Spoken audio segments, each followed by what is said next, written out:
Hi everyone, I am honored to meet today with Moti Kahana. Moti, as you know, means pearl, and he's for sure the pearl of this planet. Moti, how are you doing? I'm good, thank you. How are you? I'm good. So, Moti, tell me who are you, however were you born, your journey. Would love to learn more about your journey. How did you come to where you are I was born today? in Israel 48 years ago. I was born in Jerusalem, the city of Jerusalem. To both parents was immigrants from Romania to Israel, and both Jewish. My father passed away when I was 2.5 years old, and my mom, about 2 years later or 3 years later, remarried again, and she married a Druze guy from the faith of the Druze, which is close between Muslim and Judaism. Then we moved to a Druze village when I was 4 or 5 years old. At the age of 7, we went back as the Druze did not like the Druze guy to marry a Jewish woman. The Jewish side of my family did not like the Jewish woman to marry a Druze guy, and moved to town. And I actually grew up with a Bedouin in north of Tel Aviv, actually east of Tel Aviv, and um, grew up very, very poor, really in poverty. And then later in life, I say in fourth grade, third grade, late third grade, beginning of fourth grade, I went to foster family, grew up in a foster family and orphanage. Then that's till the age of 18, served in the Israeli military like most Israelis. Left the Israeli military, I was done with my military service, moved to the US when I was 23 years old, and that was almost 25 years ago. And I live in the US in the last 25 years. In 20 years of my life, out of those 25 years, I was in business. I was always really in business. I actually a college dropout. I went to college, and in college noticed that nobody was renting cars to under 21, and I decided to be the only one to do it. 2 years later, became the biggest one in my town. A bigger company came and acquired me, and I like the idea of building businesses and selling them. And that's what I've been doing for 20 years. I build businesses 3 to 5 years. That's usually I like to have the time frame. I do startup. That's really my forte. I'm very into the startup phase. When a bigger company acquire me, I get bored. I don't do big corporation, and I consult them usually, and then start another startup. But 5 years ago, after 20 years of doing startup, the Arab Spring started it in the Middle East, and I decided to support the youth, which was calling for democracy in Syria. And Syria, as being in Israel, Syria to me was my next door neighbor, and I really care for my neighbors. And I decided I'm going to go ahead and really started with humanitarian. I started humanitarian supply to the people of Syria when nobody was carrying weapon in Syria. Then over the years, the problem of, if you think of it today, 500,000 Syrians are dead, 12 million are displaced or refugee, which is half of Syria. It was too big for me. I could no longer provide only humanitarian supply, which just was too big for me. I'm not a government. I'm not. It's even big for government. And I really refocused myself on humanitarian diplomacy, trying to connect between the Syrian people to the Israelis, between the American to some Syrian group, support the Syrian opposition, the moderate Syrian opposition, and really focus on helping the world to understand, especially my country, Israel, and the US. Most Muslims are great people. Most Syrian are great people.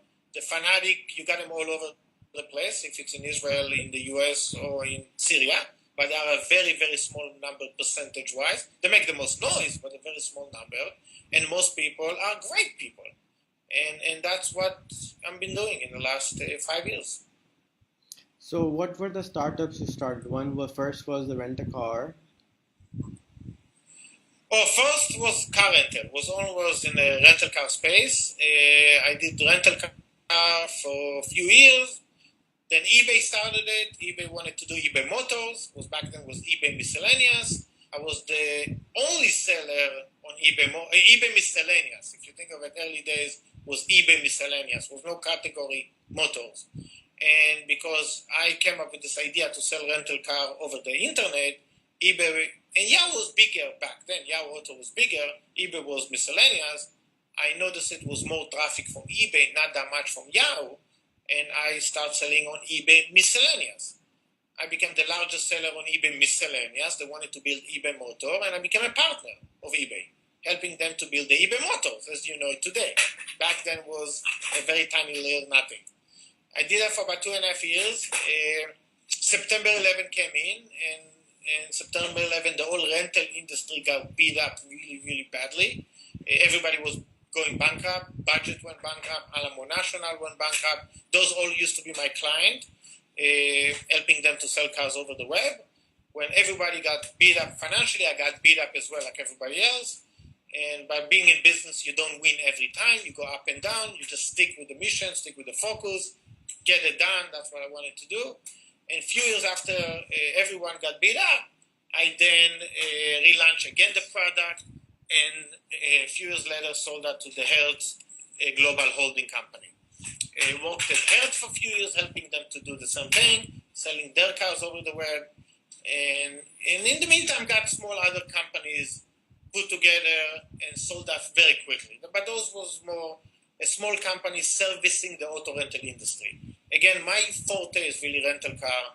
That's what I do. I love problem. I love problem with my own industry, and I try to figure out the solution in the industry. And that's always my forte. That's what I do very well. So all the exits you did was related to rent a cars. I'm sorry? All the businesses you built and sold were related to automobile. I'm losing you. I think the internet is really bad. So all the businesses you built were related to rent a cars. Yeah, most of my businesses in the last 20 years was in the automotive space, focus on the rental car within the automotive space. Fantastic. So if you were the president of Israel, what are the 3 things you would do? Let me write them down for you. I lost you. If you are, okay. If I was the president of Israel, a president doesn't have much power. The prime minister, just for the record, from the age of 7 years old, I would like to be in politics in Israel. I always wanted it from 7 years old. But I did not want it to go to politics, like many people in the Middle East, in order to make money. That's why I came to the US. I wanted to make money and then later become and go to politics. Now the questions probably fit what my goals in life one day to help the people of the Middle East. But if I was the prime minister of Israel, what are the 3 things I will do? First thing. I think you started to do it yourself by connecting people together. First thing I would force all the Israelis to learn Arabic, because you cannot live in the Middle East and speak a language your next door neighbor does not speak. It doesn't work. That's the first thing I will do. I will put into law, if you're an Arab Israeli citizen, you should learn English and Hebrew. And if you're a Jewish citizen of the nation of Israel, you should definitely learn English and Arabic. That's the first thing I will do. These people can communicate with each other. Fantastic. Second thing, what I will do, if I was the president of Israel, something I'm probably thinking about 41 years. Second thing I will do, I'll probably try to unite the people of Israel, the Jewish people of Israel, to get them united of the views the Muslims are not your enemies. Fanatic are your enemy, but not other religion is your enemy. Other religion, it's another religion. It's nothing to do with enemy or friends. Human beings are human beings. And trying to kind of consolidate, and get people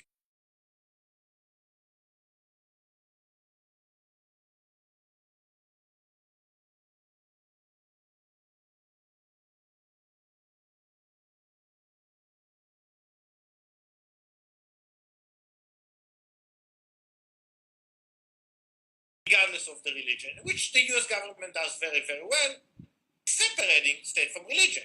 You want to be religious, that's great. But state is state, religion is religion. And that's probably the second thing I would do. Try to kind of separate religion from state.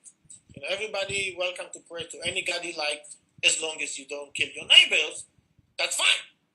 And that's the second thing I would try to push. Communication and respect other people's religion. The third thing, probably it all goes down to money, as we know it. I'm a businessman. It's all poverty, and I think you're really into it yourself.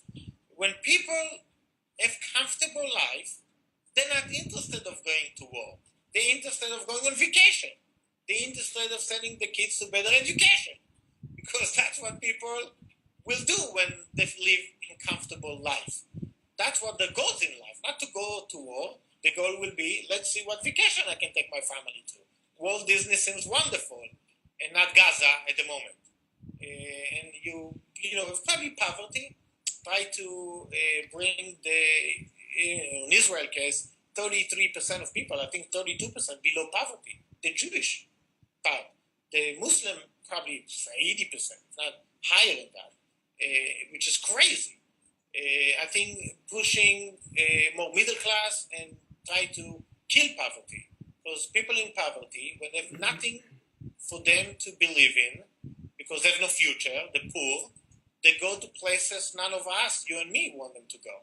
And that's usually being fanatic or being, they're looking for the afterlife. This earth is a wonderful place. Why to focus on the afterlife? Let's live this life the best possible as we can. And when we make it to the afterlife, let's worry about it then.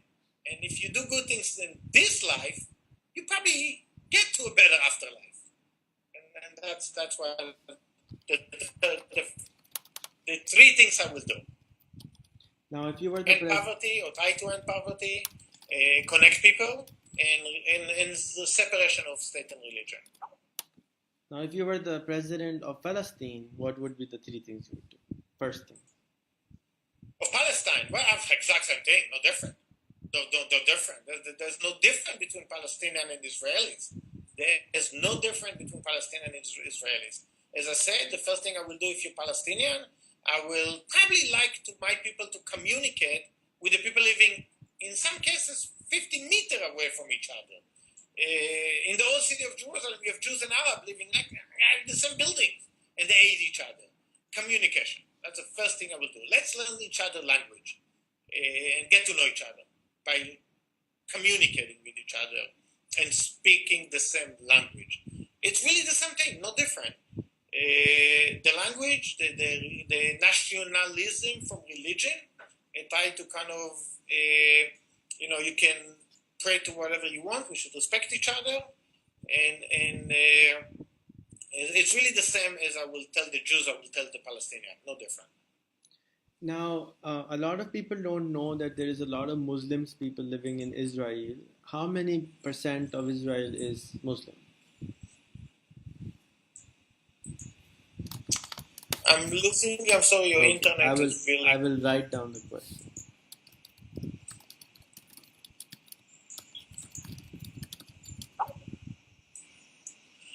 How many people in Israel? 20% Muslim. There's about 20, right around 20, a little bit less than 20%, because you have Druze, Muslim, and Armenian and other religion, but the non-Jews about 20%. 20%. So say 10%. So what's the population? Oh, numbers, I think Israel is about 8 million people right now. I think the Jewish people, I'm not sure if today is Israel's birthday actually. I think, no, more than 700,000 Muslims. I don't know the exact number, I really don't. If I go on Wikipedia, we can put it very quickly. But I think it's right over 1 million people. It's over 1 million people. Non-Jews, yeah. And majority, of course, are Muslim. In percentage-wise, are about 20%. 20% are non-Jews, 80% are Jews. The minority is Israel, right around 20%. And in Israel, it's about 9 million people right now.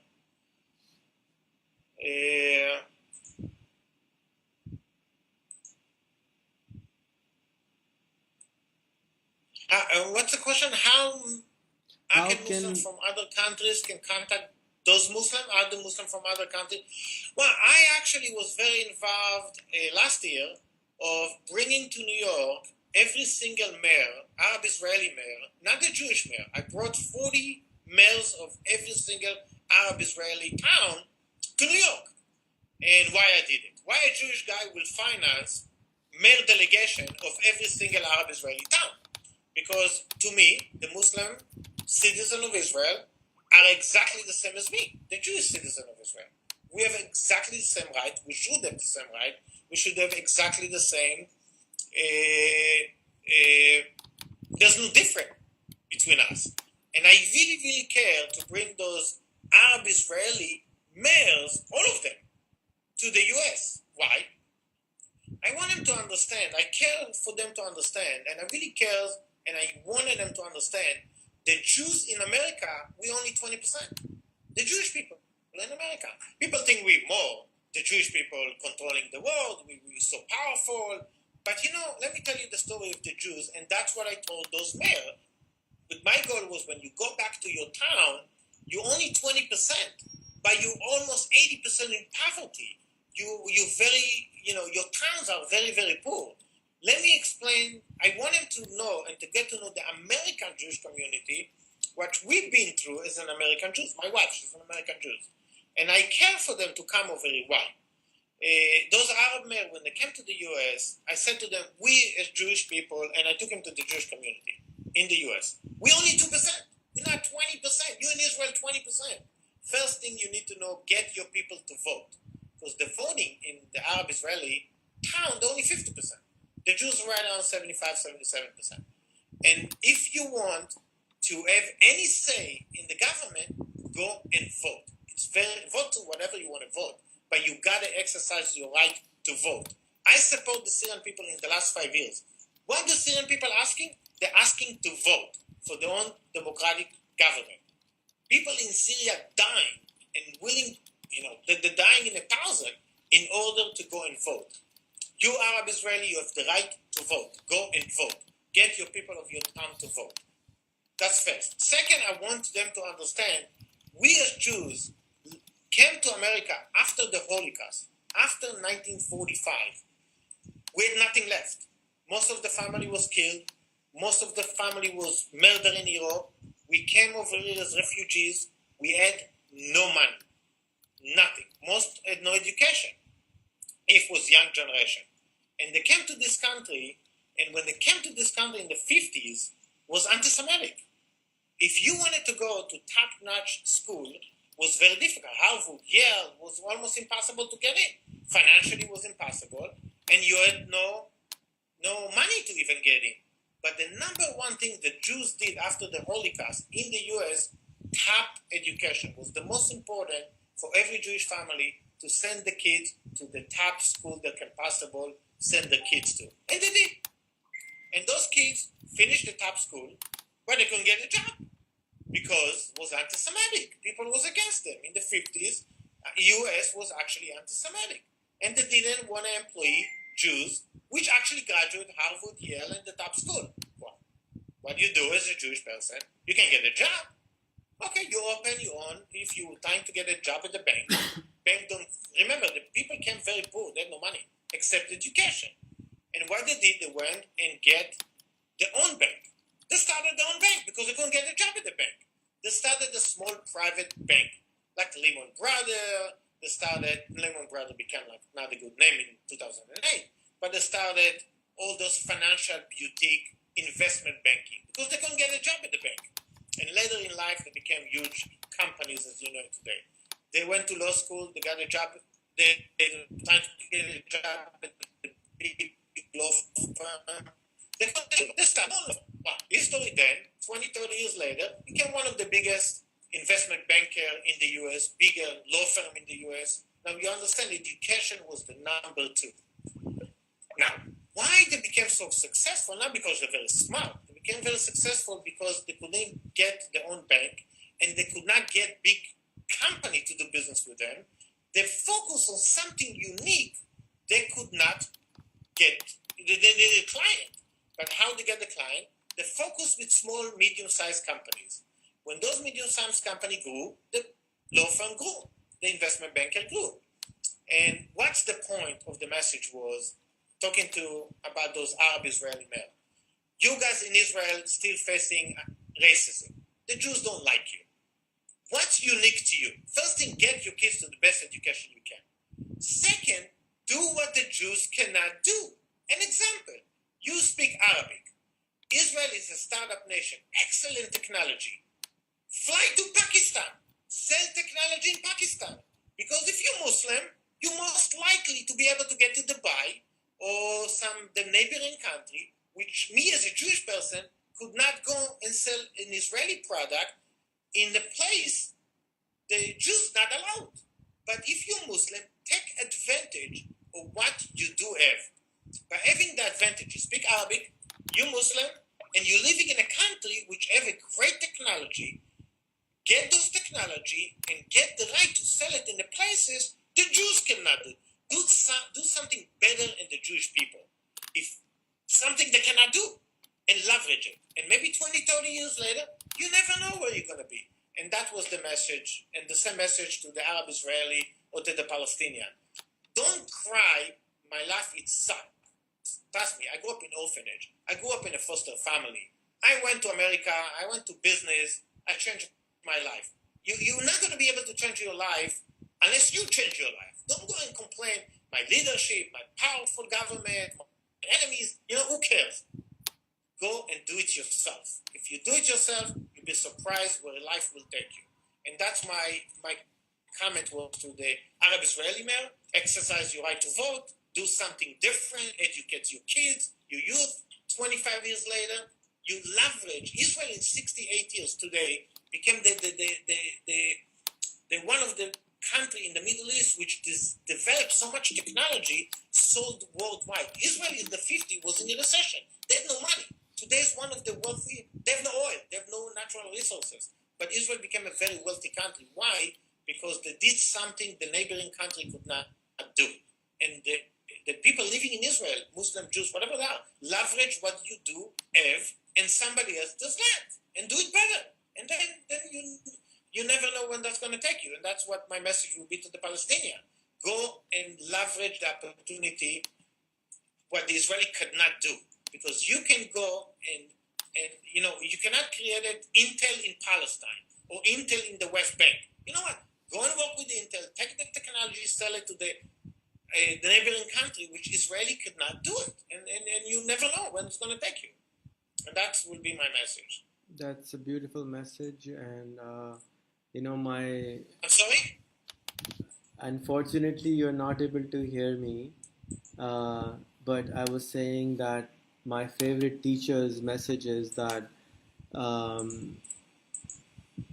anyway, your question, I'm sorry, I'm reading the last. How you can connect? If you're Muslim, how you can connect? Well, Facebook, the way you're doing it is a genius. I mean, it's clearly Facebook. I mean, Facebook, Twitter, the world is flat, as Thomas Friedman wrote in his book. There's no more border or passport or, we're talking to each other. You're in Pakistan, I'm Israeli. We're supposed to be enemy. We're not. I went to Syria helping my own enemy. I went and crossed an enemy line when I was a soldier. I was trying to be, I was an officer. And when I actually was a soldier, I was trained. Those were my enemy. I was trying to take over their mountain, their building, their houses. You know what? As a soldier, I was trying to do it. There's no more border and mountain. You through Facebook, you go and connect with the people. I cross border and climb under a fence in Turkey to enter an enemy to help my own enemies. And how I did it? Because I talked to them on Facebook and Twitter, and I got to know them. And then we met in neighboring country outside of Syria. Then I got to trust them. Then I put my life, in their hand. When I was going remember, I went and crossed an enemy line, crawled under a fence to help my own enemy because it was no longer my enemy. It was a virtual fence. The fence don't mean anything. It's people. And that's the same thing. The Facebook, the way you're doing it, of connecting those people together, if it's Jews and Muslim, Palestinian, Israeli, who cares? We're all the same anyway. Thank you so much. I know you have to go. Thank you. I appreciate everything you do. You're a wonderful organization, by the way. Thank you so much. Thank you, Moti. I look forward to talking to you again. I'm sorry? We will talk another time. Thank you very much. Thanks. Bye-bye. It's 1 o'clock.